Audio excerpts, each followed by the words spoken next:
नमस्कार। आइए आज से हम आध्यात्म में चलते हैं और जीवन के रहस्यों के बारे में पता करते हैं, जानने की कोशिश करते हैं और प्रामाणिक रूप से ग्रंथों में इसके बारे में कहा क्या गया है उसके बारे में चर्चा करेंगे।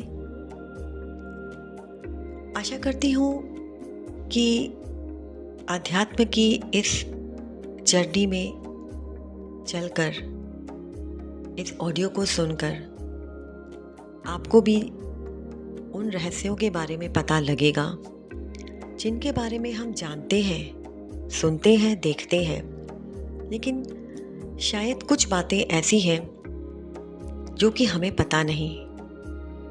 तो चलिए आज का विषय हम शुरू करते हैं। मरने के बाद आत्मा कहाँ जाती है और भगवत गीता और गरुड़ पुराण में इसके संदर्भ में क्या कहा गया है।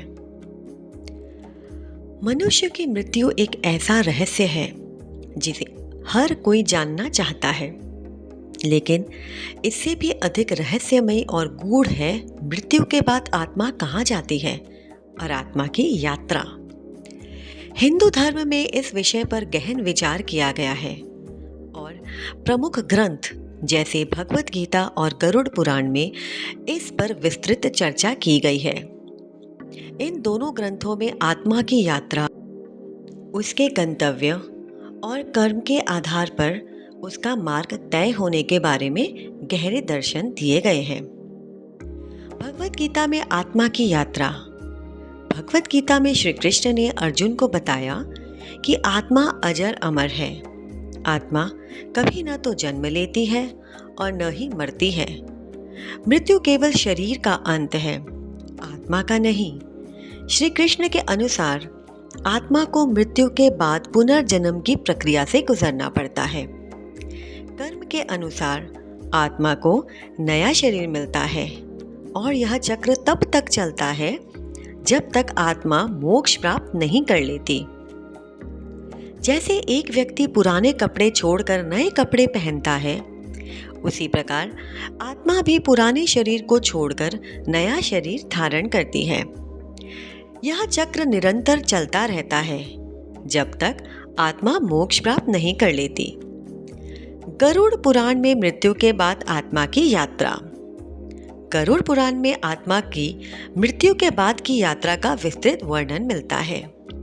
यह ग्रंथ यमराज और गरुड़ के संवाद के रूप में प्रस्तुत किया गया है, जहां यमराज आत्मा की मृत्यु के बाद की यात्रा, यमलोक, कर्म के आधार पर नरक या स्वर्ग की प्राप्ति और पुनर्जन्म की प्रक्रिया का वर्णन करते हैं। मृत्यु के बाद आत्मा की प्रथम यात्रा, यमलोक का मार्ग। गरुड़ पुराण के अनुसार जब किसी व्यक्ति की मृत्यु होती है तो उसकी आत्मा अपने कर्मों के अनुसार यमलोक की ओर चली जाती है।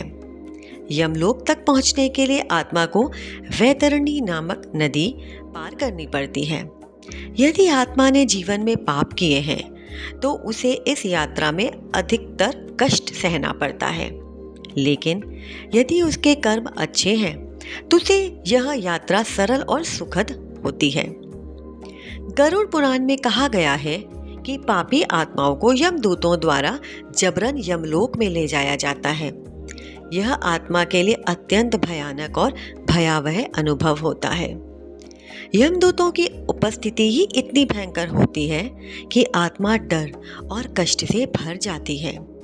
पापी आत्मा को यमलोक तक पहुंचने में 13 दिन का समय लगता है, जिसमें उसे विभिन्न प्रकार की यातनाओं से गुजरना पड़ता है। पापी आत्माओं को वैतरणी नदी पार करते समय अपार कष्टों का सामना करना पड़ता है। उनके कर्मों के अनुसार उन्हें यातनाएं दी जाती हैं और यह यात्रा उनके लिए एक भयानक स्वप्न के समान होती है। यमलोक में पहुंचने के बाद आत्मा का सामना यमराज से होता है।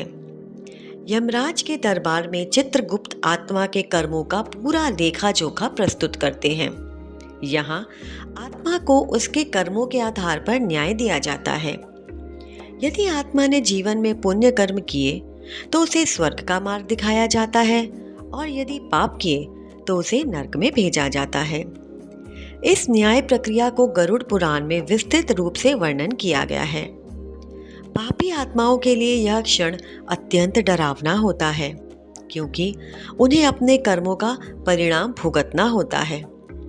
आत्मा के लिए यह सच्चाई का सामना करने का समय होता है, जहां उसे यह समझ में आ जाता है कि उसके द्वारा किए गए कर्म ही उसके अगले जीवन का निर्धारण करेंगे। नरक की यातनाएं, पापी आत्माओं की पीड़ा। गरुड़ पुराण के अनुसार पापी आत्माओं को नरक में भेजा जाता है, जहां उन्हें अनेक पापों के अनुसार यातनाएं दी जाती हैं। नरक की यातनाएं अत्यंत भयावह होती हैं और आत्मा को उन पापों का भोग करना पड़ता है जो उसने अपने जीवन में किए हैं। उदाहरण के लिए, जो व्यक्ति जीवन में हिंसा करता है उसे नरक में आग में जलने की यातना दी जाती है। जो व्यक्ति झूठ बोलता है उसे कांटों भरे रास्ते पर चलने के लिए मजबूर किया जाता है। ऐसे अनेक उदाहरण गरुड़ पुराण में मिलते हैं। पापी आत्मा को गर्म लोह के तपे में जलाया जाता है, जहां उसे बहुत पीड़ा होती है। यह यातना तब तक चलती रहती है जब तक आत्मा अपने पापों से मुक्त नहीं हो जाती। स्वर्ग की सुखद यात्रा, पुण्य आत्माओं का अनुभव। दूसरी ओर, यदि आत्मा ने जीवन में सदा पुण्य कर्म किए हैं तो उसे स्वर्ग का मार्ग दिखाया जाता है। स्वर्ग एक अद्भुत और सुंदर स्थान है, जहां आत्मा को असीम सुख और आनंद प्राप्त होता है। स्वर्ग में देवता और अन्य पुण्य आत्माएं निवास करती हैं, और यहाँ आत्मा को उसके पुण्य कर्म के आधार पर सम्मान और सम्मानित जीवन प्राप्त होता है। गरुड़ पुराण में स्वर्ग का वर्णन अत्यंत मोहक और रोमांचकारी ढंग से किया गया है। यहाँ आत्मा को दिव्य भोजन, संगीत और आनंद का अनुभव होता है। स्वर्ग में न तो कोई पीड़ा होती है और न ही कोई कष्ट। यह स्थान आत्मा के लिए एक शांतिपूर्ण और सुखद अनुभव का प्रदान करता है। स्वर्ग पुण्य आत्माओं का निवास है, जहाँ न तो कोई दुख होता है और न ही कोई पीड़ा। यहाँ आत्मा को देवताओं के साथ रहने का अवसर प्रदान होता है और उसे अनंत सुख प्राप्त होता है। आत्मा की पुनर्जन्म यात्रा।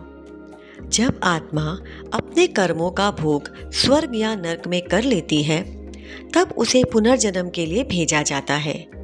पुनर्जन्म का निर्धारण भी आत्मा के कर्मों के आधार पर ही होता है।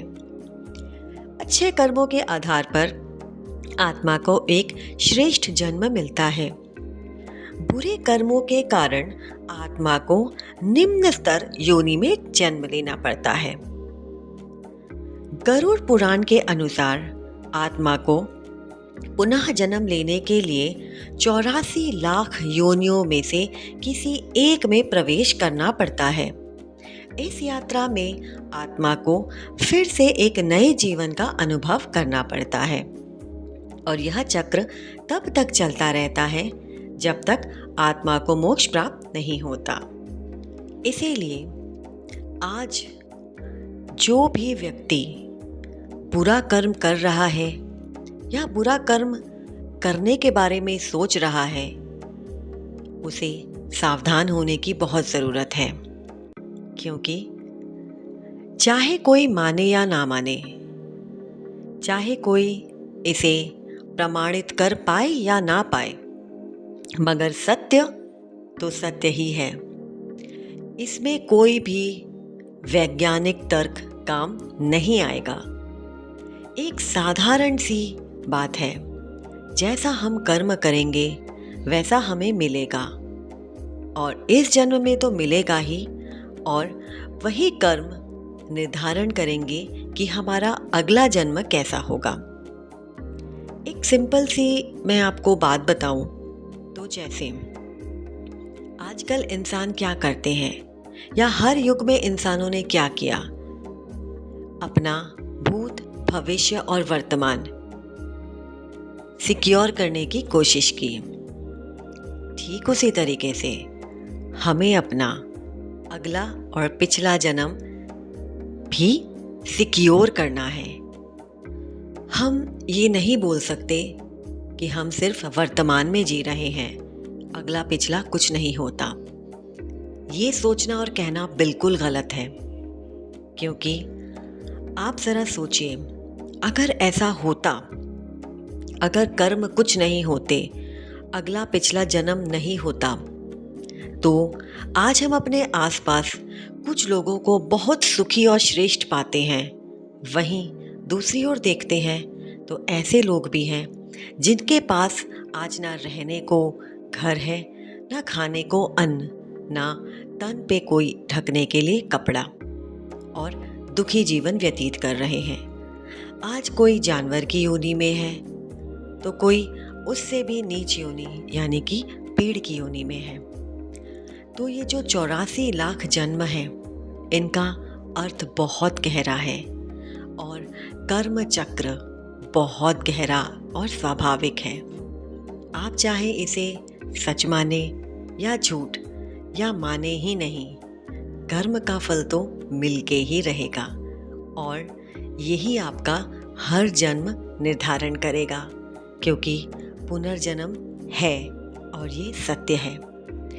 ऑडियो समाप्त करती हूँ। अगले ऑडियो में फिर जानेंगे कुछ और जीवन के रहस्यमयी बातों के बारे में। नमस्कार।